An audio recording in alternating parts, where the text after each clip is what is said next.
Under the pitch-black sky of Ravenport, Jack Carver crossed his threshold, only to find blood pooling on the floor and Ranger, his last tie to a lost love, lying lifeless in a crimson stain.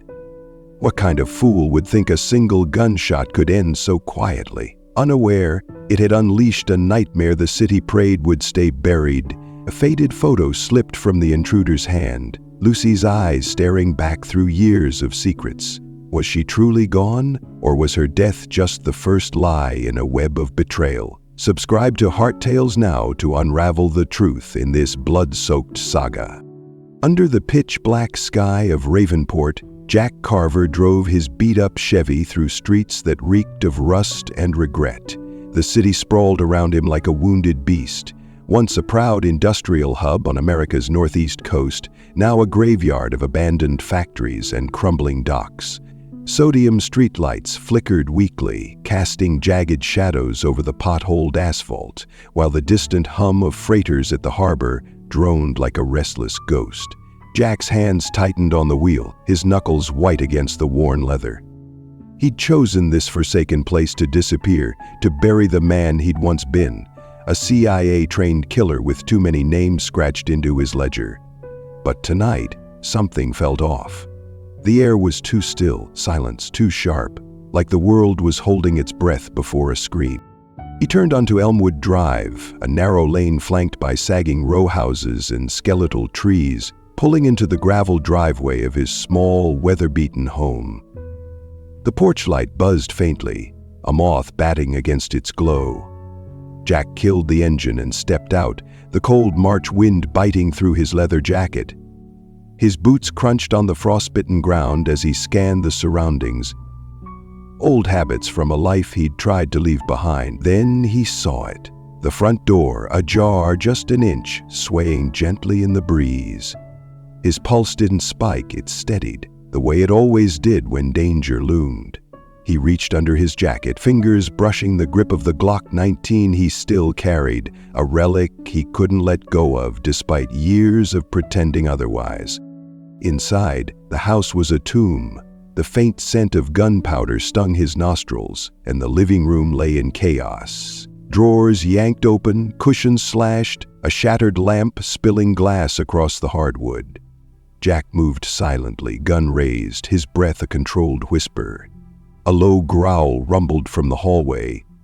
Ranger, his German shepherd, hackles up, teeth bared at shadows Jack couldn't yet see. Ranger wasn't just a pet. He was a lifeline, a gift from Lucy, the only woman who'd ever pulled Jack out of the darkness. She'd handed him the squirming pup on a windswept beach years ago, her hazel eyes bright with hope. "He'll keep you alive when I'm not here," she'd said, her voice soft but firm. Now that growl turned into a sharp yelp, cut off by a muted gunshot that echoed through the walls. Jack spun toward the sound, his heart slamming against his ribs, not in fear but in a fury he hadn't felt since the day Lucy died. He rounded the corner and saw Ranger sprawled on the floor, a dark pool spreading beneath his fur, his brown eyes dimming as they met Jack's. 3 figures stood over him, masked and armed, their silhouettes stark against the flickering light from a tipped-over TV. They moved like amateurs, sloppy, overconfident. Jack didn't hesitate. His Glock barked twice, the first shot tearing through the chest of the nearest thug, the second splitting the skull of the one raising a pistol. The third dropped his gun and bolted for the door, but Jack was faster. He tackled the man, pinning him to the ground. The barrel of his Glock pressed against the intruder's sweat-slicked forehead. "Who sent you?" Jack's voice was ice, each word a blade. The man's eyes darted wildly beneath the mask, his breath ragged. "Ryan Kessler," he choked out, voice trembling. "He said it'd be easy, said you were just some washed-up nobody." Jack's grip tightened, his finger hovering over the trigger. "Why the dog?" he growled, the question clawing its way out of a place he'd locked away. The man stammered.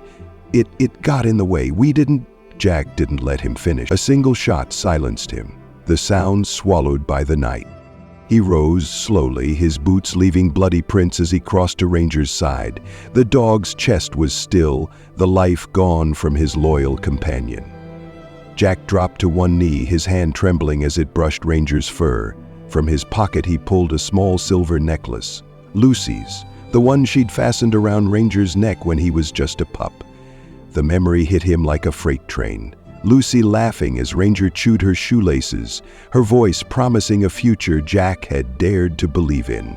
It died 3 years ago, caught in a hail of bullets meant for him. A syndicate hit he'd never traced to its source. Now Ranger, her last gift, was gone too. "I let you down again, Lucy," he whispered, his voice cracking as tears blurred his vision. He pressed the necklace to his lips, the cold metal grounding him against the storm raging inside. Jack stood, wiping his face with the back of his hand, the grief hardening into something else, something lethal. He searched the dead man's pockets, finding a crumpled note. Pier 13, Ravenport Docks, Ryan Kessler. The name burned into his mind like a brand. But as he turned to leave, something caught his eye. A fourth figure, slumped against the wall, unnoticed in the chaos. The man's mask had slipped, revealing a tattooed neck and a clenched fist. In that fist, a faded photograph fluttered to the floor. Jack picked it up and his breath caught. It was Lucy, younger, smiling, standing beside Victor Kessler, a man whose face Jack knew from dossiers he'd buried long ago. The syndicate shadow loomed larger than he'd thought. The dying thug's last words echoed in his skull. "You don't know what you're up against." Jack clenched the photo, his jaw tight. Whatever this was, it wasn't random. It was personal. And Ravenport was about to learn what happens when you take everything from a man who's already lost it all. The wind howled through Ravenport's skeletal docks, carrying the briny tang of the sea and the faint clatter of rusted cranes swaying in the dark. Jack Carver stood in the wreckage of his violated home, the crumpled note from Pier 13 clenched in his fist like a death warrant. Ryan Kessler's name pulsed in his mind, a beacon pulling him back into a world he'd sworn to escape. The blood on his boots, Ranger's blood, had dried into a grim reminder, and the photo of Lucy with Victor Kessler burned a hole in his jacket pocket. Whatever this was, it wasn't just a botched robbery. It was a declaration of war, and Jack was done running from shadows. He crossed the room to a sagging bookshelf, its warped wood groaning as he shoved it aside. Behind it, a steel panel gleamed dully in the dim light. Jack punched in a code. 7291, Lucy's birthday. And the lock clicked open, revealing a black metal case he hadn't touched in years. Inside lay his past, a customized .45 pistol with a suppressor, a combat knife etched with faint scratches from missions he'd tried to forget, and a shoulder holster worn smooth by time. His hands moved with muscle memory, strapping the gear on as if he'd never stopped. The weight settled against his chest like an old friend, or an old enemy. He glanced at Ranger's body one last time, the silver necklace now tucked back in his pocket, and muttered, "This is for you, buddy, and her."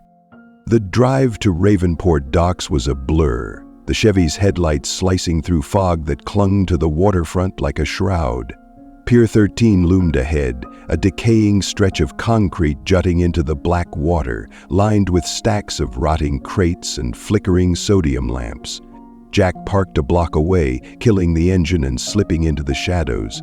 The air was thick with the smell of diesel and salt, the distant shouts of dock workers blending with the lap of waves against the pilings. He moved like a ghost, boots silent on the damp ground, sticking to the cover of rusted shipping containers. 2 guards stood at the pier's entrance, smoking and laughing, their rifles slung carelessly over their shoulders. Amateurs. Jack's lips curled into a cold smirk. Kessler had underestimated him already. He crept closer, the Glock steady in his hand.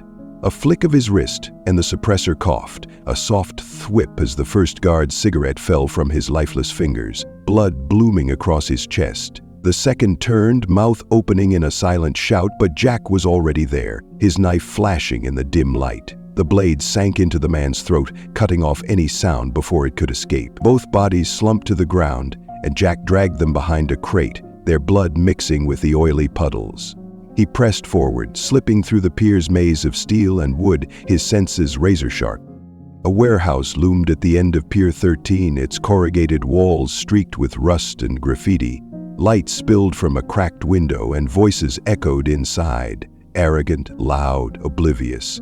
Jack edged along the wall, peering through the glass. 4 men sat around a table littered with beer cans and cash, a 5th pacing with a phone pressed to his ear. Ryan, Jack's grip tightened on the Glock. This was the bastard who'd taken Ranger, who'd shattered the fragile piece Lucy had begged him to keep. He kicked the door open, the wood splintering under his boot, and the room erupted. 2 shots, precise, lethal, dropped the men closest to the table, their bodies crumpling before they could reach their guns. A 3rd lunged at him, but Jack sidestepped, driving his elbow into the man's ribs and following with a bullet to the skull. The 4th froze, hands up, but Ryan was faster, diving behind a stack of crates and firing wildly with a cheap pistol. Bullets ricocheted off the walls, one grazing Jack's arm, a hot sting he ignored. He rolled into cover, his own shots methodical, pinning Ryan down. "Come out, you coward!" Jack snarled, his voice echoing in the cavernous space. Ryan laughed, a jagged, nervous sound. "You're dead, man! My dad'll tear you apart for this." Jack didn't respond with words. He flanked left, weaving through the shadows, and caught Ryan reloading. One shot to the knee brought him down screaming, and Jack was on him, pinning him to the floor with a knee to the chest. "Why my house? Why the dog?" Jack demanded, the Glock pressed to Ryan's temple. Ryan's eyes were wild, sweat beading on his brow. "It was just a job, okay? Dad said you had something big. The dog got in the way." Jack's jaw clenched, the mention of something big ringing in his ears, but the rage drowned it out. He saw Ranger's lifeless eyes, Lucy's fading smile. "Wrong answer," he said, and pulled the trigger. Ryan's head snapped back, blood pooling beneath him, the laughter silenced forever. Jack stood breathing hard, the warehouse quiet except for the drip of water somewhere in the dark. He searched Ryan's body, finding keys, a burner phone, and a wallet. Inside the wallet, another photo. Victor Kessler, older, grayer, but unmistakable, his arm around a teenage Lucy. Jack's stomach twisted. This wasn't coincidence. He flipped the photo over and scrawled on the back in faded ink, "Family first, V. Key." His mind raced. Victor Kessler, a syndicate kingpin tied to Lucy, the woman he'd loved, who died in his arms? He stepped back, staring at Ryan's corpse. "What the hell am I walking into?" he muttered, the question hanging unanswered. Killing Ryan hadn't quenched the fire, it had poured gasoline on it. Jack holstered his gun, the weight of the photo heavier than the steel against his ribs. Ravenport's docks stretched out beyond the warehouse, a labyrinth of secrets waiting to swallow him whole, and somewhere in that darkness, Victor Kessler was watching. The fog rolled thick over Ravenport's waterfront, a gray veil that swallowed the neon glow of the docks and muffled the clanging echoes of midnight.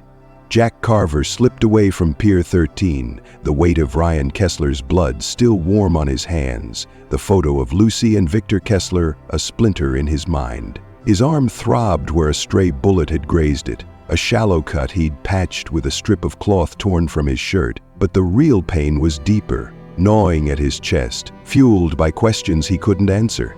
Lucy's smile in that faded snapshot haunted him. Her connection to Victor Kessler twisting the knife of her death all over again. Jack needed answers, and he knew exactly where to find them. He drove the Chevy through the city's underbelly, past flickering streetlights and boarded-up storefronts, until the rusty Anchor came into view. The bar squatted on a corner of Wharf Street, its peeling red paint and buzzing neon sign, an anchor tangled in chains, promising cheap whiskey and cheaper secrets. It was Ravenport's neutral ground, a dive where smugglers, fixers, and killers traded whispers under an unspoken truce. Jack parked in the alley, pulling his hood up to shadow his face, the Glock tucked against his ribs. The night air reeked of stale beer and cigarette smoke as he pushed through the warped wooden door. the murmur of voices and clink of glasses washing over him. Inside, the rusty anchor was a haze of dim light and rough edges. Scarred tables, a jukebox crooning Sinatra, and patrons who kept their eyes low. Jack scanned the room, his gaze locking on a figure at the far end of the bar. Sarah Bennett sat alone, a glass of bourbon in her hand, her dark hair pulled back tight, her sharp green eyes tracking him the moment he stepped in. She was a ghost from his past. A former CIA hacker turned information broker, someone who'd once run intel for his ops until the syndicate burned their bridges. Jack slid into the seat across from her, the wooden chair creaking under his weight. "You look like hell," Sarah said, swirling her drink, her voice low and dry. "I've had a night," Jack replied, his tone flat, though his eyes burned with purpose. "Victor Kessler's kid hit my place, killed my dog. I need to know why." Sarah's smirk faded, her fingers pausing on the glass. She leaned forward, voice dropping to a whisper. "Ryan's dead, isn't he?" "You don't waste time, Carver." Jack didn't answer, just held her gaze, letting the silence confirm it. She sighed, glancing around before speaking. "Victor's not playing small time anymore. He's got a crew hunting you, Shadow Reapers, pros from the syndicate's payroll. They don't miss twice." Jack's jaw tightened. Shadow Reapers. He'd crossed paths with their kind before, ruthless, precise, the syndicate's executioners. "Why me?" he pressed, leaning in. "What's Kessler after?" Sarah's eyes flickered, something unguarded passing through them before she masked it. "You've got history with them, Jack, more than you know." She paused, then added, "I heard about Lucy." "I'm sorry." The name hit him like a punch, and for a moment he saw her again, Ranger at her feet, her laugh cutting through the chaos of his old life. "Don't," he snapped, voice rough. "Just tell me what you know." Sarah exhaled, sliding a napkin across the table with an address scrawled in black ink. "Motel 6, West End, room 12. Shadow Reapers are holed up there. Victor's tightening the net. You hit them first or they'll find you by dawn." Jack took the napkin, but before he could stand, Sarah grabbed his wrist, her grip firm. "Why are you helping me?" he asked, suspicion sharpening his words. She looked away, her voice barely audible. "I sold you out once, Jack. Back when it happened, I didn't have a choice. They had my sister. I don't want more blood on my hands." She released him, her eyes glistening. But she didn't explain further. Jack's mind reeled. Sold him out? Lucy's death flashed through his skull, bullets tearing through a safe house, her body crumpling in his arms. Had Sarah fed the syndicate their location? He wanted to grab her, demand the truth, but the bar's hum reminded him where he was. Instead, he pocketed the napkin and stood. "We're not done talking," he said, voice cold, and turned for the door. The West End was a graveyard of neon and despair. The Motel 6, a squat relic with flickering signs and peeling paint. Jack parked a block away, moving through the shadows. The address seared into his brain. Room 12 curtains glowed faintly, voices leaking through the cracked window. He crouched low, peering inside. 3 men, armed to the teeth, cleaning rifles and checking maps. Shadow Reapers. Jack's pulse steadied, the predator waking inside him. He kicked the door in, the lock shattering, and the fight was over before it began. 2 shots dropped the first man. A knife to the throat silenced the second. The third lunged, grazing Jack's ribs with a blade, but Jack twisted his arm, snapping it, and finished him with a bullet to the chest.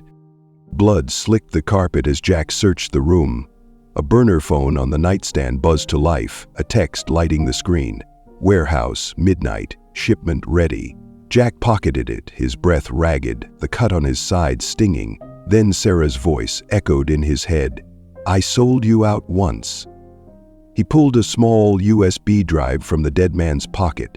Unmarked, scratched, but heavy with potential, she'd slipped something into the conversation back at the bar, a throwaway line. "This is what Lucy left behind." Jack stared at the drive, his gut twisting. What had Lucy known? What had she hidden? He stepped into the night, the fog swallowing his silhouette. Ravenport's shadows were closing in, and Sarah Bennett, ally or traitor, had just thrown him a lifeline laced with poison. The Ravenport rail yard sprawled like a rusted skeleton under the moonless sky, a tangle of abandoned train cars and twisted tracks swallowed by weeds and shadows. Jack Carver gripped the burner phone he'd taken from the motel, its screen casting a faint glow on his blood-streaked face. Warehouse, midnight, shipment ready. The words pulsed in his mind, a breadcrumb leading deeper into the syndicate's web. His side ached from the knife wound, a shallow gash stitched with thread from an old first aid kit. But the pain was a distant hum beneath the storm of anger and purpose driving him forward. Sarah's confession, "I sold you out once," gnawed at him, and the USB labeled Lucy's legacy weighed heavy in his pocket. Whatever Victor Kessler wanted, it was tied to her, to Ranger's death, to everything Jack had lost.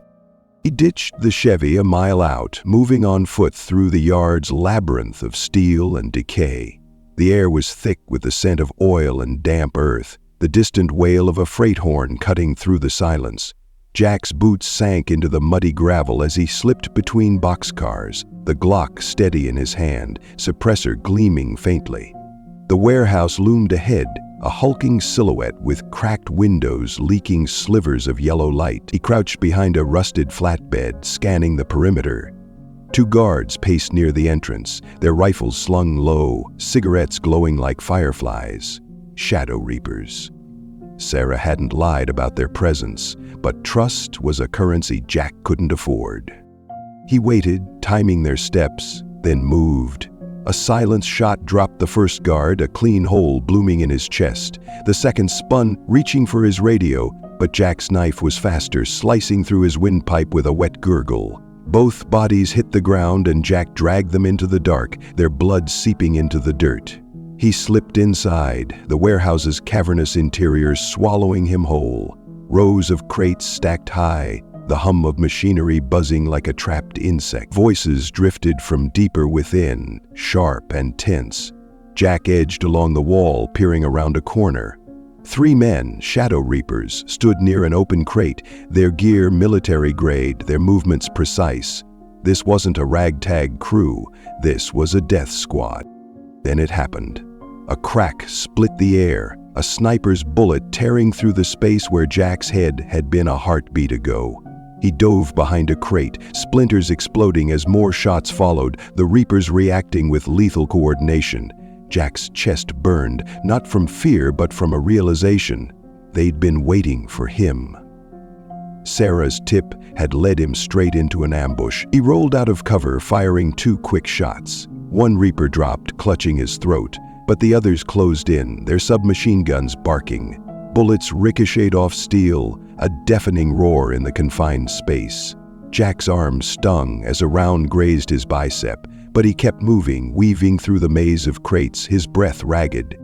A shadow loomed to his right, a Reaper with a shotgun barrel gleaming. The blast roared and Jack threw himself sideways, the force hurling him into a stack of boxes. Pain seared through his chest, sharp and wet, and he hit the ground hard, blood pooling beneath him. He'd taken a hit. Buckshot, close to the heart, a glancing blow that shredded muscle but missed the kill. His vision swam, the Glock slipping from his fingers, and for a moment he saw Lucy, her face pale, her voice soft. "Don't give up, Jack. You promised me." Her words cut through the haze, a lifeline in the dark. He fumbled in his jacket, fingers closing around a syringe, an adrenaline shot from his old kit. With a grunt he jammed it into his thigh, the jolt surging through him like wildfire. Jack surged to his feet, teeth gritted, and tackled the shotgunner, slamming him into the wall. A brutal twist snapped the man's neck and Jack snatched the weapon, pumping around into the last Reaper charging him. Silence fell, broken only by his labored breathing and the drip of blood onto the concrete. He pressed a hand to his chest, the wound pulsing, but he was alive. For now. He retrieved the Glock, staggering toward the crate the Reapers had been guarding. Inside, a laptop glowed faintly, its screen displaying a map of Ravenport. Red markers dotting key locations, one labeled Kessler Tower. The syndicate wasn't done with him. Jack climbed the warehouse stairs, each step a battle, until he reached the roof. Kessler Tower loomed across the city skyline, a glass monolith piercing the fog. A fortress for Victor Kessler, the man who'd started this nightmare. Jack kicked in the penthouse door hours later, after stitching his wounds in a back-alley motel, the adrenaline fading into a dull roar. Victor sat behind a mahogany desk, whiskey in hand, his gray hair catching the light. "You're a hard man to kill, Carver," he said, voice smooth as silk. Jack leveled the Glock, blood dripping from his sleeve. "Tell me why. Why my house? Why Ranger?" Victor smirked, sipping his drink. "You were a loose end. Lucy knew too much, and you were her shadow. I couldn't let you walk away." Jack's finger tightened on the trigger, rage boiling over. "You killed her." Victor shrugged. "The syndicate did. I just gave the order." A blade flashed from the shadows. An assassin. But Jack twisted, firing twice. The killer fell, and Jack turned back, pulling the trigger. Victor slumped, blood staining his shirt, his last words a whisper. "I'm just a puppet. You'll see." Jack stood over the body, the city humming below, Lucy's voice echoing in his skull. Live different, Jack. Could he? The phone on Victor's desk buzzed. A name flashed. Nathan. Jack froze. Nathan? The same name from Lucy's dying breath, a ghost he couldn't place. He pocketed the phone, the USB from the motel burning against his chest. Victor was dead, but the war was just beginning. The rain lashed Ravenport in relentless sheets, turning the streets into rivers of black glass as Jack Carver stumbled from Kessler Tower, Victor's blood still slick on his hands. The phone he'd taken buzzed incessantly in his pocket, the name Nathan flashing like a taunt, but Jack ignored it.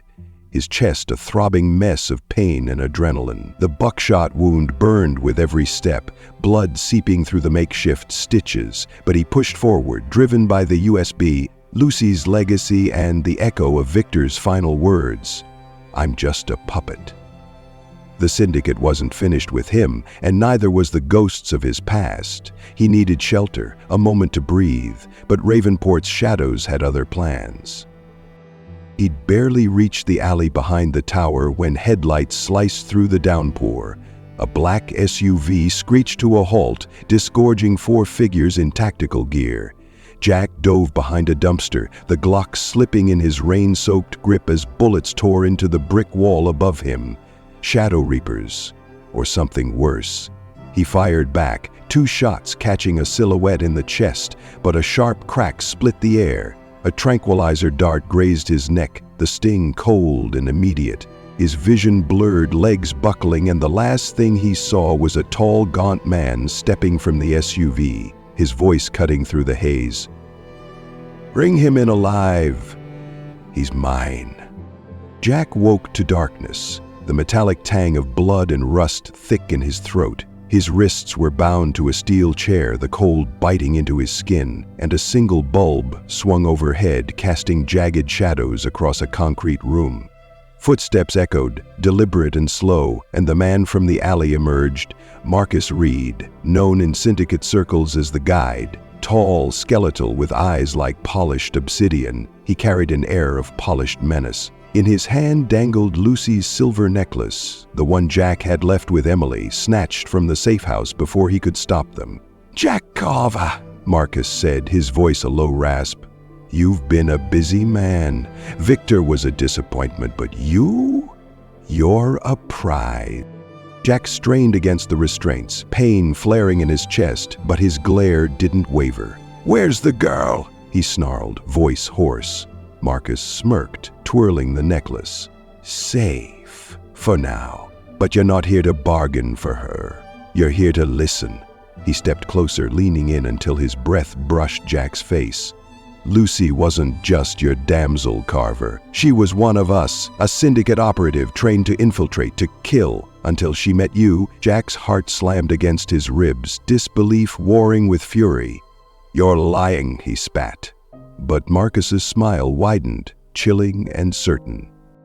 He pulled a recorder from his coat, pressing play. Lucy's voice crackled through the static, soft and breaking. "Jack, forgive me. I didn't want this. I just wanted us to be free. They're coming, Nathan. I'm sorry." The words hit Jack like a sledgehammer, her plea ripping open wounds he'd buried deep. Tears stung his eyes, his breath hitching as Marcus stopped the tape. "She was good," Marcus said, circling him. "Infiltrated a rival faction, fed us their secrets. But she fell for you, went rogue to protect you, so we took her out. Clean, efficient. You were supposed to die with her." Jack roared, thrashing against the chair, the metal cutting into his wrists. "You bastard!" The room spun, Lucy's face flashing in his mind, her laugh, her touch, her blood on his hands that night in the safe house. Marcus laughed, a dry, hollow sound. "She begged for your life, you know. Said you'd never come after us. She was wrong." He drew a knife, its blade glinting, and traced it along Jack's jaw, drawing a thin line of blood. "Victor was the bait. You're the real target. Always have been." The pain was nothing compared to the betrayal searing through him. Lucy, a syndicate operative? It couldn't be true. Yet her voice, her words, echoed with a truth he couldn't deny. Marcus stepped back, nodding to a guard who entered with a cattle prod. Electricity jolted through Jack's body, his muscles seizing, a scream tearing from his throat. "Where's Nathan?" Jack gasped when it stopped, clutching at the name from the recording. Marcus's eyes narrowed. "Nathan's irrelevant. Lucy chose you over him, over us. That's why she died." Jack's mind raced, fragments of memory clashing. Lucy's late-night calls, her evasions, moments he'd dismissed as quirks. Had she played him? No. She'd loved him, died for him. He clung to that even as Marcus raised the knife again, but the guard slipped, his boots scuffing a shard of broken glass on the floor. Jack saw it, a chance. He rocked the chair, tipping it sideways, and grabbed the shard with his bound hands, sawing at the ropes as Marcus turned. Too late, the restraints snapped and Jack lunged, driving the glass into Marcus's thigh. The man howled, dropping the knife, and Jack seized it, slashing upward in a brutal arc. Blood sprayed as Marcus crumpled, his throat a gaping wound, his last words a gurgle. "You..." Jack staggered to his feet, chest heaving, the room a blur of red and black. He searched Marcus's body, finding a folded paper, an address. St. Mary's Orphanage, outskirts. Emily was there, with others the syndicate had taken. He clutched the necklace, now stained with Marcus's blood, and stumbled into the rain. Lucy's voice lingered. "Forgive me." Could he? The truth was a knife in his gut. But the girl, Emily, gave him a reason to keep going. Marcus was dead, but Nathan, whoever he was, still haunted the edges of this nightmare. Jack tightened his grip on the Glock. Syndicate or not, he'd burn it all down to find her. The rain had dwindled to a cold drizzle as Jack Carver staggered through Ravenport's outskirts. The address from Marcus Reed's pocket St. Mary's Orphanage seared into his mind like a brand. His chest was a battlefield, the buckshot wound oozing blood through the soaked fabric of his jacket, each breath a jagged stab of pain. Lucy's necklace dangled from his fist, its silver dulled by Marcus's blood, a tether to the woman whose voice still echoed in his skull. "Forgive me, Jack." The truth Marcus had carved into him, that Lucy was a syndicate operative, that she died to shield him. Twisted like a knife, but it couldn't snuff the fire driving him now. Emily, the girl with eyes like Lucy's, was out there, trapped in the syndicate's claws. Jack had lost everything else. He wouldn't lose her, too. He stole a rusted pickup from a gas station lot, hot-wiring it with trembling hands, the engine coughing to life as he peeled onto the highway. Ravenport Shipping Depot loomed 10 miles north, a sprawling fortress of steel and concrete nestled against the harbor's edge, its cranes clawing at the sky like skeletal hands. The syndicate ran it as a front. Emily wasn't just a loose end, she was a prize, a child marked for sale in their twisted empire. The burner phone buzzed again. "Nathan."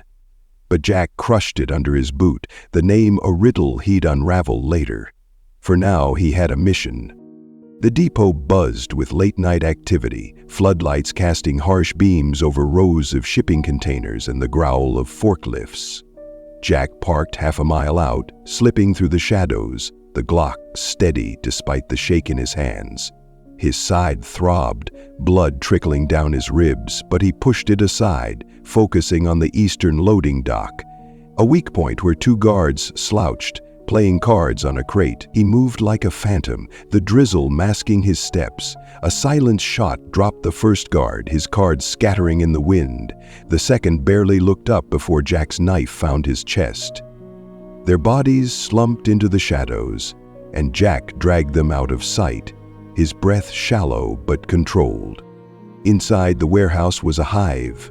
Workers in grimy overalls hauled crates, their faces drawn with exhaustion, while syndicate enforcers barked orders, rifles slung over their shoulders.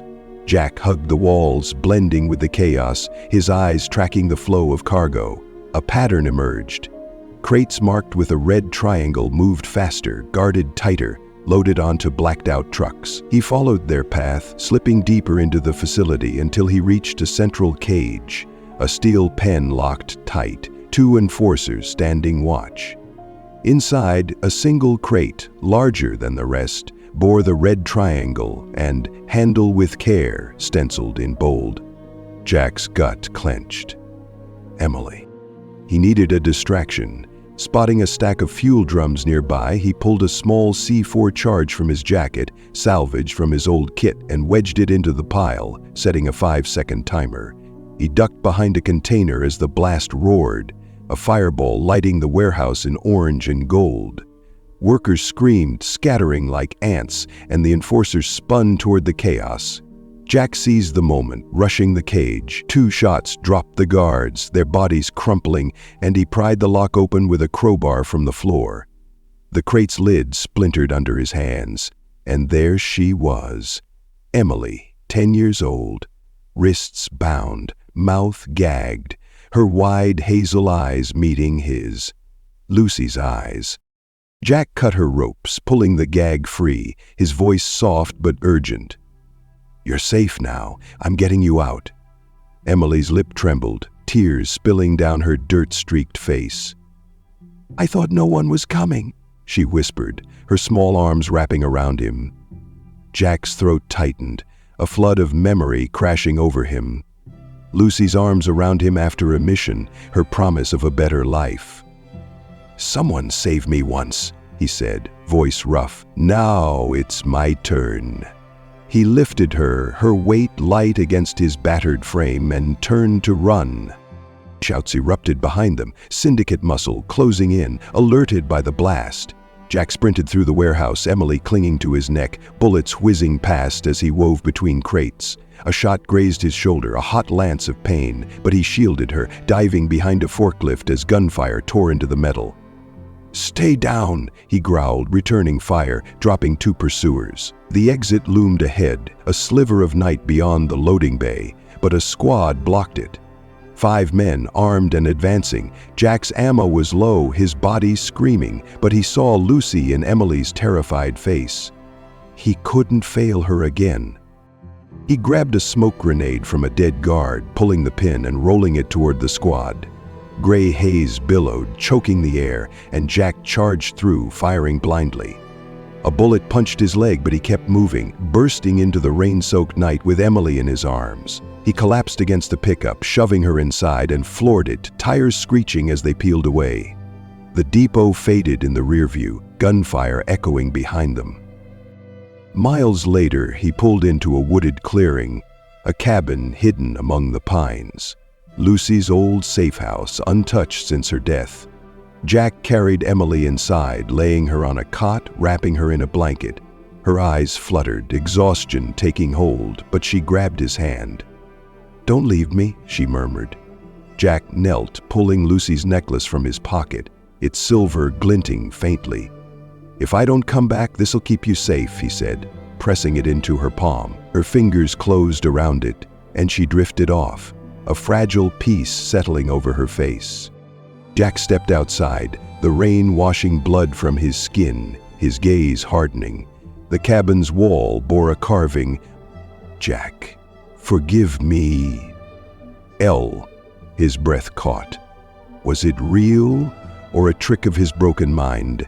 The syndicate was still out there and Emily wasn't safe yet. Redemption wasn't a gift. It was a fight. The cabin's porch creaked under Jack Carver's boots as he stood in the drizzle. Lucy's necklace gone from his hands, now a fragile shield around Emily's neck. Ravenport stretched beyond the pines, a city of flickering lights and festering rot, but Jack's gaze was fixed inward, on the carving etched into the cabin wall. "Jack, forgive me, L." The words taunted him, a whisper from a past he couldn't untangle. His body was a wreck, chest torn by buckshot, shoulder grazed, leg bleeding from the depot escape. But the pain was a dull roar beneath a new fire. Emily slept inside, safe for the moment, but the syndicate's reach was long, and Jack knew where it ended. St. Mary's Orphanage, the address Marcus Reed had carried to his grave. That was their heart, and he'd rip it out. He drove the pickup through the pre-dawn gloom, the engine rattling as he followed back roads to the orphanage's outskirts. St. Mary's wasn't a sanctuary. It was a fortress. A concrete slab buried under Ravenport's northern hills, its windows blacked out, its gates topped with razor wire. Jack parked in a ravine half a mile out and moved on foot, the Glock in one hand, a satchel of C4 in the other. His leg buckled with every step, blood soaking his jeans. But Emily's face, those hazel eyes like Lucy's, kept him upright. The syndicate had taken everything. He'd take it back, piece by bloody piece. The facility's perimeter hummed with menace. Guards patrolled in pairs, their rifles glinting, while drones whirred overhead, red eyes scanning the dark. Jack crouched behind a rusted water tank, timing their patterns. He clipped the fence with bolt cutters, slipping through as a drone passed, its hum fading into the wind. Inside, the compound was a maze of warehouses and bunkers, but a central building pulsed with activity. Floodlights, armed sentries, the faint sound of cries leaking through the walls. Jack's gut twisted. Kids. Dozens of them trapped like Emily had been. He found a maintenance hatch, its padlock rusted but alarmed.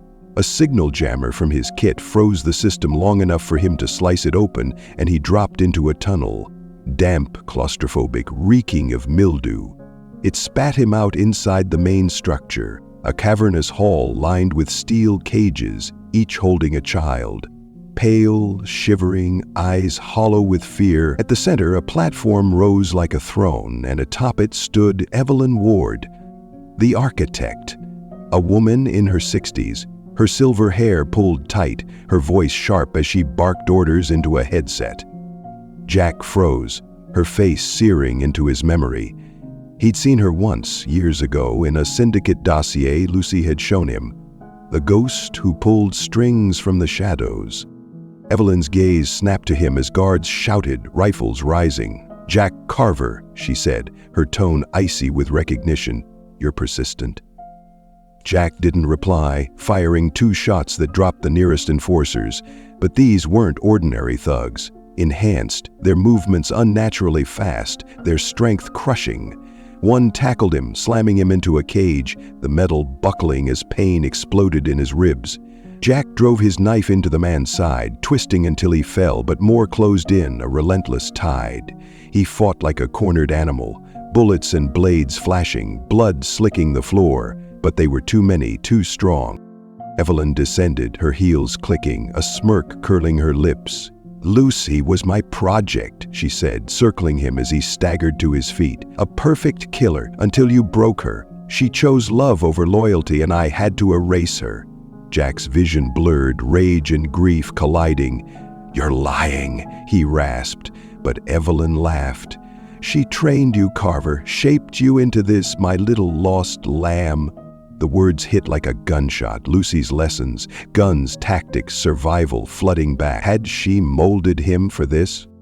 He lunged, but a guard's fist sent him sprawling, his Glock skittering across the floor. Evelyn raised a hand, stopping the assault. "You'll die here, but not yet." She tapped her headset and a screen flared to life, a timer, 5 minutes, linked to a biobomb in the facility's core. "A clean slate," she said. "You, them, all of it, gone." Jack's eyes darted to the cages, kids pounding on the bars, Emily among them, her face pale but defiant. He couldn't let her die. With a roar, he grabbed a fallen rifle, spraying bullets to clear a path, and sprinted to the cages, smashing locks with the butt. "Run!" he yelled, shoving them toward the tunnel. Emily clung to him, but he pushed her on. "Go, now!" The timer ticked. 2 minutes. Guards swarmed, and Jack fought hand to hand, bones cracking under his fists, blood painting his face.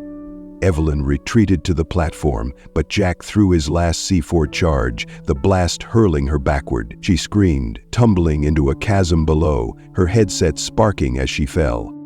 The biobomb's whine grew shrill. 1 minute. Jack stumbled after the kids, shoving them into the tunnel, but his leg gave out, blood pooling beneath him. Emily turned back, tears streaming. "Come with us," she cried. Jack shook his head, forcing a smile. "Run, kid. Don't look back." He pulled the tunnel hatch shut, sealing them out, and faced the bomb. 30 seconds. He slumped against the wall, Lucy's voice soft in his ears. "Live different, Jack." He tried, for her, for Emily. 10 seconds. He lit a flare, tossing it at the bomb's core, and the world erupted in white. Outside, the hill shuddered, flames licking the sky as the facility collapsed. Jack's fate vanished in the inferno, a sacrifice swallowed by the heart of darkness. The dawn broke over Ravenport's northern hills, a fragile smear of gold piercing the smoke that coiled from the ruins of St. Mary's Orphanage. The Syndicate's fortress lay in ashes, its concrete bones shattered by the blast that had ripped through its core, a fiery requiem for Jack Carver's final stand. Emily stood atop a grassy rise, her small frame trembling as she clutched Lucy's silver necklace, the metal warm against her palm. Around her, 24 children, pale, ragged but alive, huddled close, their eyes wide with a mix of fear and wonder. The explosion's echo still thrummed in their ears, a deafening roar that had swallowed the man who'd pulled them from the jaws of darkness. Emily's tears carved tracks through the soot on her cheeks, but her lips curved into a shaky smile. "Thank you, Uncle Jack," she whispered, her voice lost to the wind. Below, the wreckage smoldered. Twisted steel and blackened rubble stretched across the valley, a grave for Evelyn Ward and her empire of shadows. Sirens wailed in the distance, Ravenport's police and fire crews racing toward the chaos, but they'd find no answers in the debris. Emily tightened her grip on the necklace, its weight a promise Jack had kept. Even as he'd vanished into the flame, she remembered his last words, "Run, kid. Don't look back," and the way his bloodied hand had shoved the tunnel hatch shut, sealing her fate to freedom and his to fire. Her chest ached, a hollow pang for the man she'd known only hours, yet who'd become her everything. The other kids stirred, their whispers rising like a tide. A boy with a bruised face, no older than 12, stepped forward, his voice trembling. "Who was he?" Emily turned, her hazel eyes, Lucy's eyes, glinting in the dawn. "He was a hero," she said simply, though the word felt too small for the man who'd walked into hell for them. She didn't know his story, not all of it, but she'd felt his pain, his fury, his quiet strength in the way he'd carried her through the depot's gunfire. The boy nodded, wiping his nose, and the group fell silent, staring at the horizon as if Jack might emerge from it. The wind carried ash and the faint scent of burnt metal, a bitter reminder of the night's cost. Emily's fingers traced the necklace's chain, her mind replaying Jack's final moments, the flare arcing toward the biobomb, his silhouette against the white-hot blast. Had he known he wouldn't make it? She pictured Lucy, the woman he'd whispered about, the one who'd saved him once, whose memory had driven him to save her. Emily didn't understand it all. Syndicate, Lucy, the blood on Jack's hands. But she knew one thing. He'd given her a future, and she wouldn't waste it. Footsteps crunched behind her and she tensed, spinning to see a figure at the hill's edge. A man, tall and shadowed, his face obscured by the rising sun. Her heart leapt. "Uncle Jack?" she breathed, stepping forward, but the figure didn't move, didn't speak. The kids murmured, some shrinking back, others squinting into the light. Emily's pulse raced. Could it be him? Had he survived the inferno, dragging himself from the wreckage like some unbreakable spirit? The man shifted, his outline blurring as the sun climbed higher, and then he was gone, vanishing into the trees as if he'd never been there. A trick of the light or something more? Emily clutched the necklace tighter, hope warring with grief. The sound of engines grew louder, police cars and ambulances cresting the hill, their lights flashing red and blue. A woman in a paramedic's vest rushed toward them, her voice sharp with urgency. "Are you kids okay? What happened here?" Emily stepped forward, her small voice steady. "A man saved us. He stopped them, the bad people." The paramedic frowned, glancing at the wreckage. "Who? Where is he?" Emily's eyes drifted to the ruins, her answer soft but firm. "He's gone." Hours later, Ravenport buzzed with rumors. A syndicate hub destroyed, dozens of kids freed, no survivors found in the debris.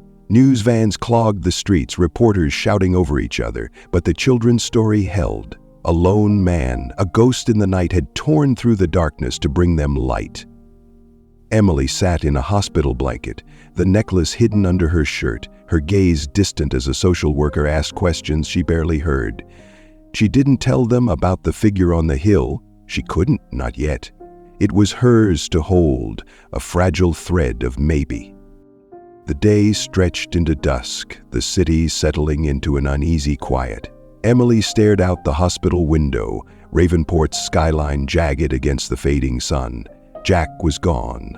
Logic told her that, but the shadow on the hill lingered in her mind, a question she couldn't shake. Had he walked away, or had she seen what she needed to see? The necklace pressed against her chest, a piece of him, of Lucy, a legacy forged in blood and fire. She'd survive. For him, for them.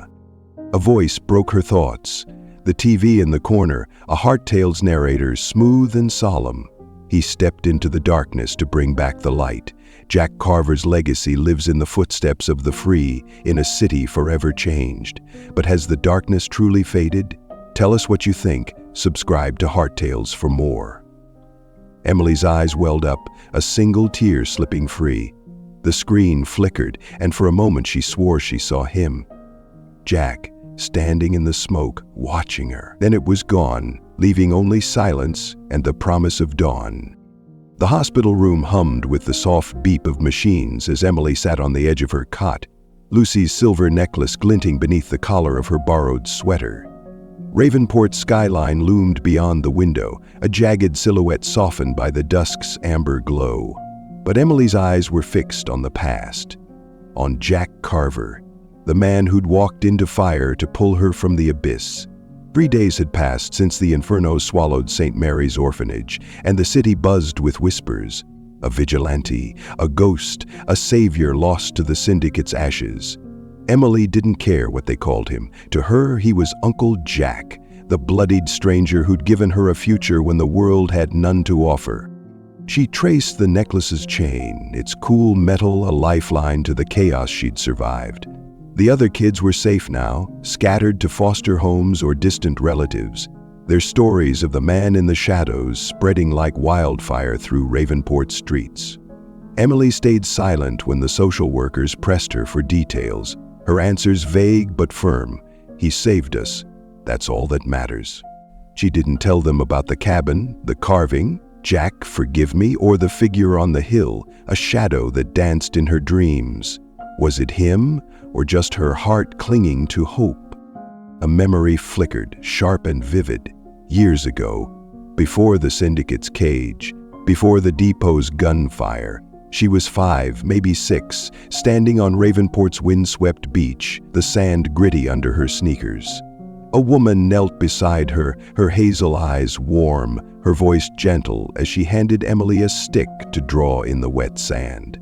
"You're strong, kiddo," the woman said. her hair catching the sea breeze. "Stronger than you know." Emily couldn't place her name. Her past was a blur of foster homes and blank spots, but those eyes haunted her, mirrored in her own reflection now. "Lucy?" The thought struck like lightning, but it slipped away, a ghost too faint to grasp. The TV in the corner flared to life, snapping her from the reverie. A news anchor's voice cut through the static. Authorities remain baffled by the destruction of St. Mary's Orphanage, a suspected syndicate hub.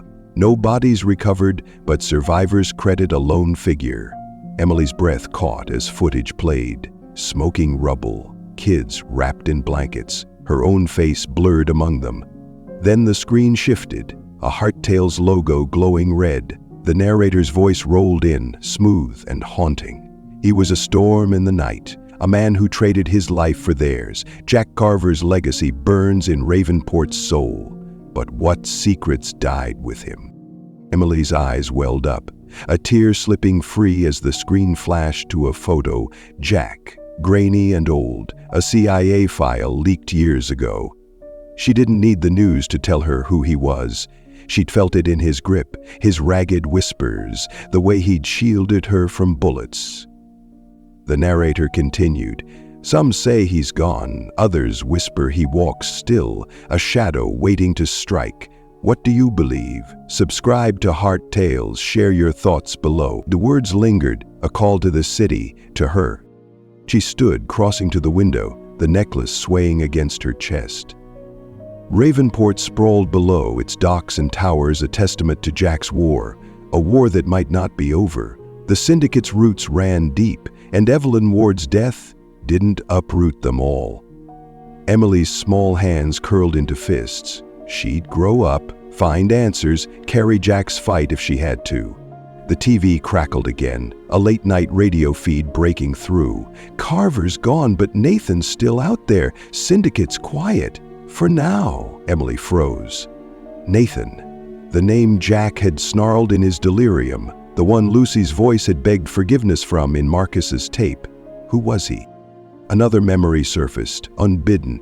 Jack teaching her to shoot on that beach years ago, his hand steadying hers as the pistol kicked.